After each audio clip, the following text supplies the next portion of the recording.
Salam əziz şagirdlər və fizikanı öyrənmək istəyənlər. Bugünkü dərsimizdə biz sizinlə yeni mövzu 8-ci sinif fizika dərsliyindən olan bir mövzu ilə tanış olacağıq. İstilik tarazlığı və temperatur şkalaları ilə. Gəlin başlayaq. Birinci slaydda bizə deyilir ki, hansı cisim daha soyuqdur? Bizə ləvazimat olaraq qaşıq verilmişdir. Metal və plasmas qaşıq. Şüşə və taxta çubuq verilmişdir. Elektron termometr verilmişdir. Stəkan və isti su. Biz stəkanın içərisinə su daxil etmişik və bu qaşıq və çubuqları ora daxil edirik və termometr vasitəsilə ölçməyə çalışırıq. Bizdən soruşulur ki, suda yerləşdirilən əşyaların temperaturları haqqında nə deyə bilərsiniz? Ümumiyyətlə, biz bu dərsimizdə istilik tarazlığı mövzusu ilə tanış olacağıq və deyə bilərik ki, buradakı qaşıqların, əşyaların temperaturu həmişə eynidir. Çünki onlar eyni suyun daxilində, eyni şəraitdə saxlanılmışdır. Bu əşyaların hər birinə ayrılıqda toxunduqda hansını daha soyuq hiss etdiniz? Təbii ki, metalı daha çox soyuq hiss edərik, şüşəni daha çox soyuq hiss edərik. Əşyaların temperaturunu təyin etmək üçün termometri onların hər birinə toxundurmaq lazımdırmı? Xeyr, ehtiyac yoxdur. Çünki hər biri eyni şəraitdədirsə, burada tarazlıq baş vermişdir. Yəni temperaturunda tarazlıq baş vermişdir. Ona görə də hər biri eyni temperatura malikdir. İndi bunların hər birinin soyuq, bəzilərinin soyuq, bəzilərinin isti olmasını, səbəblərini bu dərsdə öyrənəcəyik. Baxın, yenə də həmin şəkildir. Həmin forma, həmin şəkildə danışılır. Həmçinin bizdən soruşulur ki, nə üçün tava? Deyir, bu əşyaların hər birini ayrılıqda toxunduqda hansını daha isti hiss etdiniz? Təbii ki, taxta daha isti olunar və taxtanın isti hiss etməyimizin səbəbi hər bir maddənin xüsusi istilik keçirmə qabiliyyətinə malik olmasıdır. Həmçinin soruşulur ki, nə üçün tava çaydan, qazandan, metaldan, dəstəkləri isə plasmasdan hazırlanır və yaxud taxtadan hazırlanır. Biz bilirik ki, metal istiliyi yaxşı keçirdir. Biz ona görə onun tavanı, çaydanı, qazanı metaldan hazırlayırıq ki, istiliyi yaxşı keçirsin. Amma dəstəkləri isə plasmas və taxtadan hazırlayırıq ki, istiliyi pis keçirsin və nəticədə əlimizi yandırmasın. İsti suya daxil edilmiş əşyaların temperaturları eynidir. Çünki su bütün əşyaları təməz edərək istilik tarazlığı yaradır. Həmçinin belə bir tapşırıq verilib. Nicat atası ilə bağ evində təmizlik işləri görürdü. O avtomobilin yük yerinə bir şüşə su, bir neçə mismar və tennis raketkası qoymuşdur. Avtomobil 3 saat günəş şüaları altında qaldıqdan sonra onun içərisində temperatur 40 dərəcəyə çatmışdır. Soruşulur ki, avtomobilin yük yerindəki əşyaların temperaturları haqqında nə deyə bilərsiniz? Əgər avtomobildəki əşyalar eyni yerdə, eyni şəraitdə saxlanılmışdırsa, biz deyə bilərik ki, bu əşyaların temperaturları eynidir. Çünki burada istilik tarazlığı baş vermişdir. Əgər isti suyun üzərinə soyuq su töksə, bir müddət sonra o ilıq suya çevriləcəkdir. Bu zaman istiliyini soyuq suya verəcək, yəni isti su soyacaq. Soyuq su isə isti sudan istiliyi alaraq isinəcəkdir. Bu proses temperaturlar bərabərləşənə qədər davam edəcək, yəni istilik tarazlığı baş verəcək. İstilik tarazlığında cisimlər müxtəlif temperaturda olması, onun molekullarında orta kinetik enerjilərinin fərqli olması deməkdir. Bu zaman cisimlər bir-birinə toxunduğu zaman molekullar arasında toqquşmalar kinetik enerjini istidən cisimdən soyuq cismə ötürülməsi baş verir. Yəni istilik mübadiləsi baş verir cisimlər arasında. İstilik mübadiləsi nəticəsində isti cismin temperaturu azalır, soyuq cismin temperaturu artır. İstilik mübadiləsində hər iki cisim molekulları orta kinetik enerjisi bərabərləşənə qədər davam edir. Müəyyən müddət davam edən bu proses sonra cisimlərin temperaturları bərabərləşir və istilik tarazlığı yaranır. İstilik tarazlığı 2 və daha çox cismin bir-biri ilə istilik mübadiləsi nəticəsində eyni temperatura çatdığı vəziyyətdir. Yenə də burada da görə bilərsiniz. Mübadilə baş verir və temperaturlar bərabərləşir. Hər hansı bir otaqda bütün əşyaların temperaturları eynidir. Çünki daxilindəki hava uzun müddət əşyalarla təmas olaraq istilik tarazlığı yaradır. İstilik tarazlığında cisimlərin temperaturları eynidirsə, onlar istilik tarazlığında olur. Bu şərtləridir. Toxunan cisimlərin temperaturları müxtəlifdirsə, istilik tarazlığı yaranana qədər bu cisimlər arasındakı istilik mübadilesi baş verir. Temperatur termometr adlanan cihazla ölçülür və hər bir termometrin üzərində şkala vardır. Termostat otağın temperaturunu tənzimləmək üçün istifadə olunur. Onun da daxilində cisimlərin istilə genişlənməsini əsaslanan bir metalik zolaq yerləşir. Termometrlə üzərində əsasən 2 nöqtə qeyd olunur. Buzun ərimə temperaturu və suyun qaynama temperaturu. Temperatur şkalaları 3 növü vardır. Selsi, Kelvin, Fahrenheit. Biz gündəlik həyatda Selsius şkalasından istifadə edirik. Ona görə də deyirik ki, su 0 dərəcə Selsidə donur, 100 dərəcə Selsidə qaynayır. İxtiyari ölçü cihazında olduğu kimi termometrin də ölçü şkalası, ölçü vahidi vardır. Termometrin şkalasını qurmaq üçün 2 əsas istinad nöqtəsi götürülür. Sonra bunlar arasında bərabər hissələrə bölünərək temperatur vahidinə görə dərəcələnir. Məsələn, məişətdə istifadə etdiyimiz Selsi dərəcə ilə ölçülür termometr və biz burada 0 dərəcə temperaturda buzun ərimə temperaturunu qeyd olunur. Həm də 100 dərəcə Selsi temperaturu isə suyun qaynama temperaturu istinad nöqtələri kimi götürülür və onlar 100 bərabər hissəyə bölünür və hər bir bölgü 1 dərəcə Selsi qəbul edilir. 1848-ci ildə İngilis fiziki Thomson temperaturu yeni şkalasını təklif edib və bu şkala mütləq temperatur və ya Kelvin şkalası adlanır. Kelvin şkalası beynəlxalq xarakteri daşıyır. Ona görə də temperaturun əsas vahidi 1 Kelvin qəbul olunmuşdur. Şəkildə də biz burada suyun donma, qaynama, həm də Kelvin şkalasının 0 nöqtəsi qeyd olunmuşdur. Kelvin şkalasında 0 nöqtəsi təbiətdə mümkün olan ən aşağı temperaturdur. Yəni mütləq 0 temperaturu adlanır. Mütləq 0 temperaturunda maddə molekulların istilik hərəkəti dayandırır. Molekulların orta kinetik enerjiləri 0-a bərabər olur. Kelvin və Selsius şkala arasında əlaqə süturu belədir. T Kelvin bərabərdir T dərəcə Selsius üstəgə 273. Belə görə bilərik ki, Kelvin Selsidən 273 vahid qədər böyükdür. ABŞ və bəzi ölkələrdə istifadə edən termometrlərin şkalası Fahrenheit dərəcə ilə dərəcələnmişdir. Burada buzun ərimə temperaturu 32, suyun qaynama temperaturu isə 212 Fahrenheit götürülmüşdür və burada 212 hissəyə bölünmüşdür məsafələr və hərəsi bir Fahrenheit qəbul edilir. Fahrenheit və Selsius şkalası arasında əlaqə süturu belədir.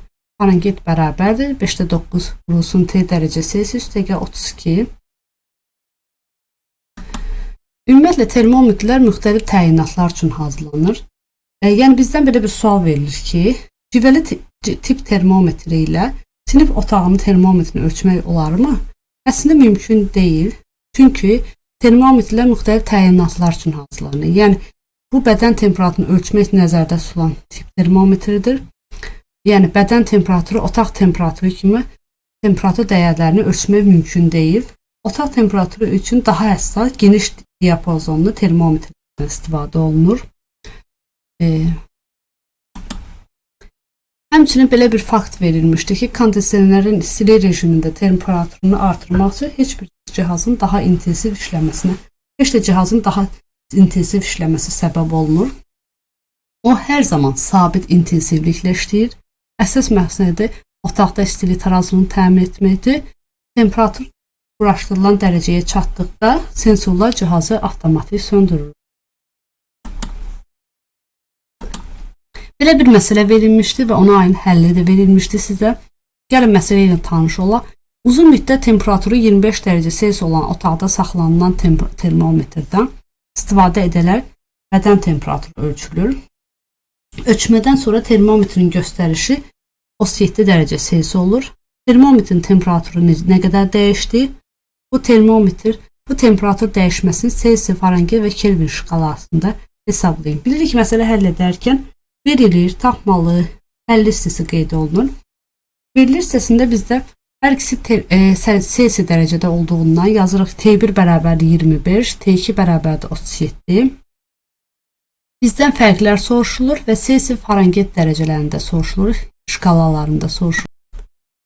Demək biz müəyyənləşdirmək üçün ilk növbədə ilkin temperaturları biz ilk növbədə Selsi və Farenheitə çevirməliyik. Biz ilkin halda biz temperaturlar fərqini tapa bilərik. Çünki ilkin halda hər ikisi Selsi skalasında verilmişdir. Biz ilkin halda dərəcə Selsinin temperatur fərqini taparkən 37-dən 25-i çıxıb tapmalıyıq. Və müəyyənləşdirilmişdir ki, Selsilə Kelvində temperaturlar fərqi eynidir. Ona görə deyə bilərik Kelvində də 12 Kelvinə bərabər olacaq. Amma Farenheitdə isə hər bir Selsini biz Farenheitə çevirməliyik. Yəni 25-i 5-də 9-a vurub üzərinə 32 gəlməliyik və həmçinin 37-ni də 5-də 9-a vurub 32 gəlib rəqəmləri tapırıq və alınan rəqəmlərdə böyükdən kiçiyini çıxaraq biz Farenheitdə temperaturlar fərqini təyin etmiş oluruq. İndi gəlin digər tapşırığa baxaq. Digər tapşırıqda deyilir ki, Nigar valideynləri ilə İstanbuldan qış tətilində qayıdırdı. O təyyarədəki ekranda uçuşun 10.000 metr yüksəklikdə və təyyarə bortundan kənarda temperaturun 58 dərəcə olduğunu oxudu. Təyyarə Bakı Beynəlxalq Hava Limanında eniş etdikdə şəhərdə temperaturun 12 dərəcə Selsi olduğunu elan edildi. Nigar fikrində atmosferin yuxarı qatlarındakı temperaturla Bakıdakı temperatur fərqini həm Selsi, həm Farenheit, həm Kelvin şkalaları hesablamağa başladı. Temperatur fərqlərini hesablamaqda Nigara kömək edə bilərsinizmi? Yenə də biz burada verilir yazmalıyıq. Verilir qeyd etsək, yəni verilir. Yenə də 2 temperatur verilmişdi bizə. Yazarıq T1 bərabərdir 58 dərəcə Selsi, T2 12 dərəcə Selsi.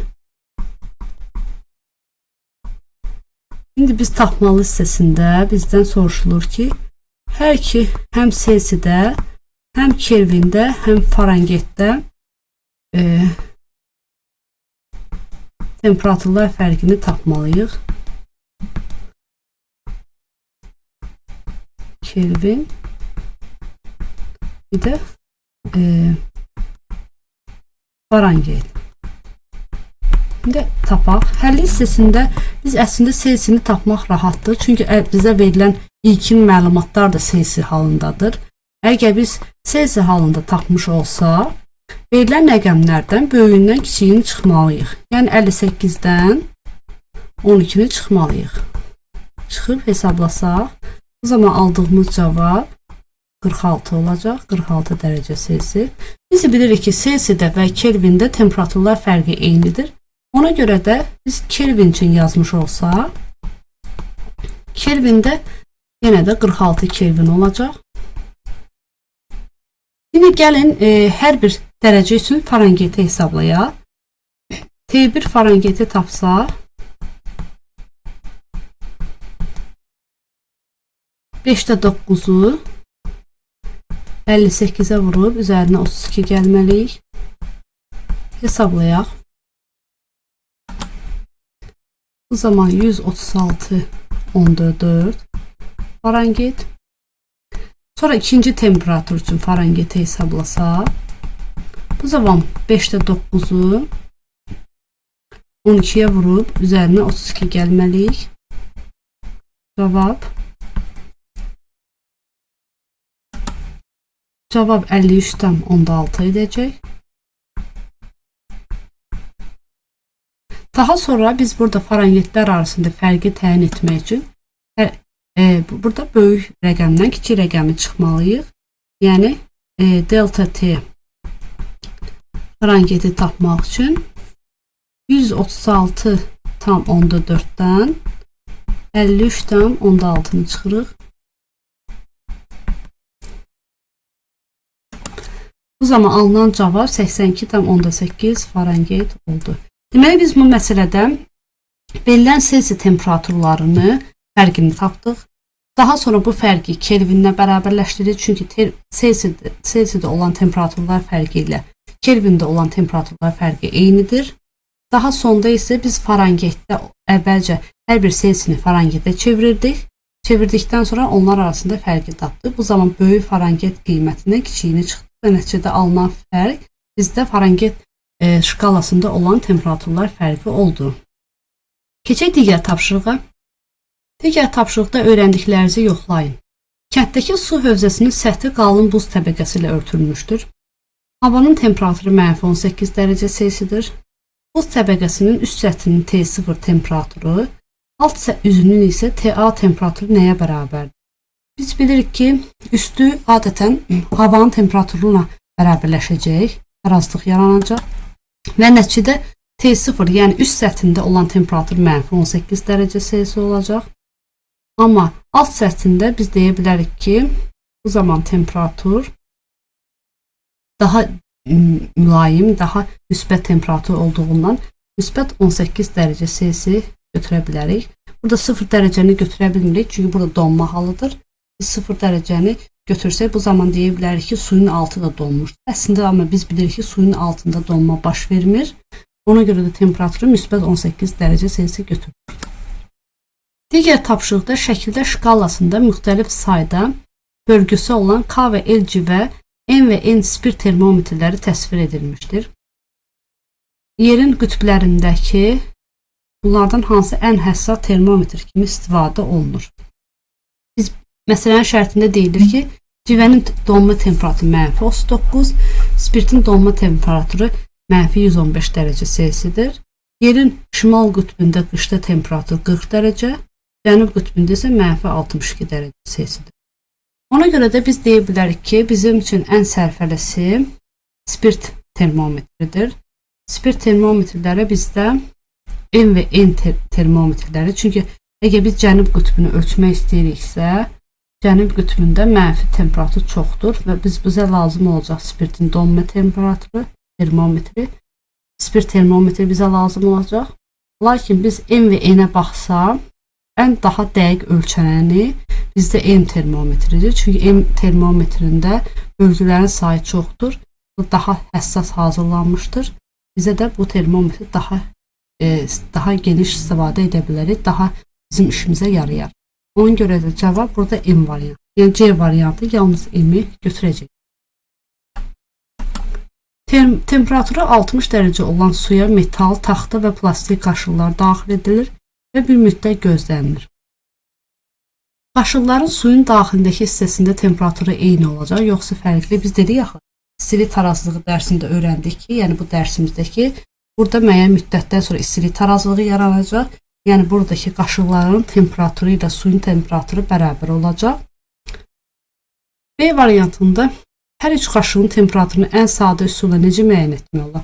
Təbii ki, ora bir termometr daxil edə bilərik və termometr vasitəsilə suyun temperaturunu ölçsək, qaşığın temperaturlarını da təyin edə bilərik. Qaşıqlar daxil etdikdən sonra bir müddət sonra suyun temperaturu 20 dərəcə azaldı. Suyun temperaturu neçə Kelvin oldu? Qaşıqlar daxil etdikdən sonra. Yəni bizdə əvvəlcə temperatur 60 idi. Yəni biz deyə bilərik ki, burada T1 əvvəlcə 60 idi. Sonra 20 dərəcə azaldı, yəni 40 dərəcə oldu. Bu 40 dərəcəni bizə Kelvindən soruşur. Kelvindən soruşduğu zaman, yəni biz T2-ni Kelvindən təyin etsək, biz bilirik ki, 40-ın üzərinə 273 gəlməliyik və nəticədə